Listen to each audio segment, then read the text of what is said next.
Guys, মনির নিজের গাড়িতে চইরা ঈদের নামাজ পড়তে যাইবো, এটাই তো আমি আমার জীবনে দেখতে চাইছিলাম। আমার জীবন আজকে সফল হইলো, মানে এইটাই আমার জীবনের পাওয়া। মনির নিজের গাড়ি চালাই আজকে নামাজ পড়তে যাচ্ছে। ধন্যবাদ।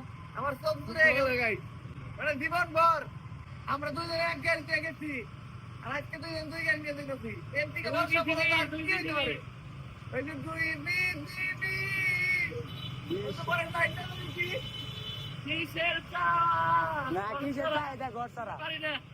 সাজ্জাদ, ভালো আছো? আলহামদুলিল্লাহ। ও সুন্দর সাদা পাঞ্জাবি পরছে, কিন্তু পাঞ্জাবি পুরান কি সাজ্জাদ? পুরান না। আমি আমার ব্লগের শুরুতে কি কইছি জানো? কিছু কিছু ছোট লোক আছে যারা বড় লোক কিন্তু তাদের মন ছোট, যার জন্য তারা ছোট লোক। তারা ঈদের ভিতর নামাজ পড়ার সময় পরে পুরান পাঞ্জাবি, নামাজ থেকে নতুন পাঞ্জাবি। হ্যাঁ ঠিক আছে, আল্লাহ তোমার নিয়ে যাবে। না না না না, এটা নতুন নতুন পাঞ্জাবি হাতা কইছস আল্লাহর কসম। ছেলে ঠিক আছে, এনে মোটামুটি সবাই নতুন পাঞ্জাবি পরে না? নতুন পাঞ্জাবি পুরান। এই দেখ কোন পাওয়া গেছে, কিনে নাই কিনে নাই তাইলে আলাদা বিষয়। কিনে নাই যে তার হিসাব আলাদা।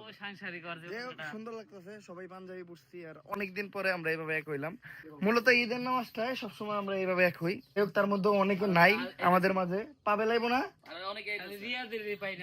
রিয়াদ তো কোনো বাড়ি থাকে না। রিয়াদ আসলে গ্রামে যায়, গ্রামে ওর অনেকগুলো এক্স আর অনেকগুলো বর্তমান গার্লফ্রেন্ড, ওদের ছাড়া আর কেউ ঈদ সম্পূর্ণ করতে পারে না, যার জন্য ও আমাদের সাথে থাকে না। তো আর কয়েকজন আছে, ওরা আসুক, দেন আমরা নামাজ পড়তে যাবো।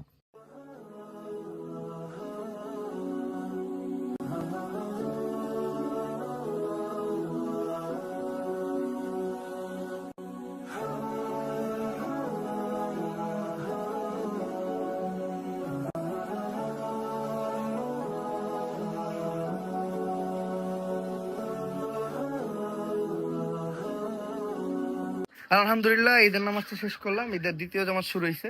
আমরা কিন্তু সবসময় এই ঈদগাহ মাঠেই নামাজ পড়ি, যেটা সাজ্জাদের বাসার একদমই কাছে। এই একটা মাত্র মানুষ যে ঘর থেকে বাইরে নামাজ পড়তে যায়। এছাড়া মোটামুটি একজন অনেক দূর দূর থেকে আসে। আমার পোলা তো আসছে।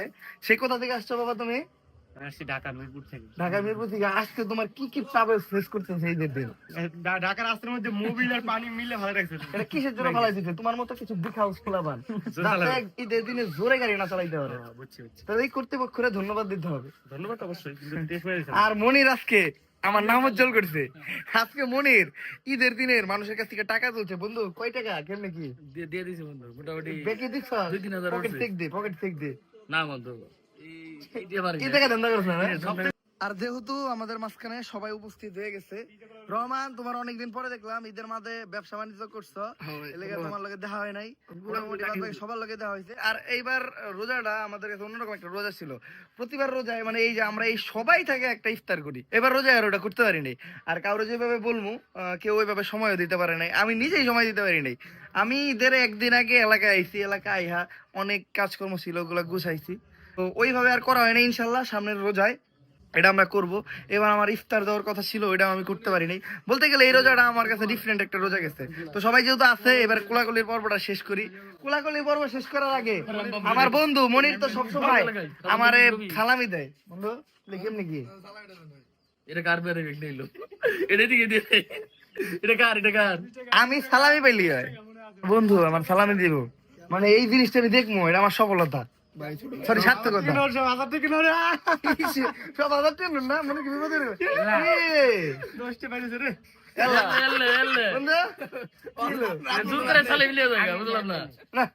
কোলাকুলির পর এখানে ঈদ মুবারক। ঈদ মুবারক আমার প্রান্তীয় পোলা, আমার এক নাম্বার একমাত্র সম্পদ। সাজ্জাদ, ঈদ মুবারক। কি খবর? কি খবর? কিছু বলার নাই। বিবাহ জীবন সুখের হোক। আমাদের মাঝখানে কিন্তু আরেকজন আছে। এটা কেডা জানেন? এটা হলো আমার সেকেন্ড পোলা। হ্যাঁ, তার চোখ, ওর দুইটা চোখ হইলো ওর বডিতে, আর দুইটা চোখ হইলো এই যে এটার যে পাওয়ার, এই পাওয়ারের চশমা লাগে আপনি ঈদের চাঁদ দেখতে পারবেন। সৌদি আরবের মানুষ বা কাতারের মানুষ কাল করে এই চশমাটা ধার নিয়ে গেছিল, আজকে ঘুরে দিচ্ছে। এই চশমা দিয়ে তার চাঁদ দেখছে। আর একটা সিক্রেট কথা কই, ও কুত্তা দেখলাম। ঈদ মুবারক।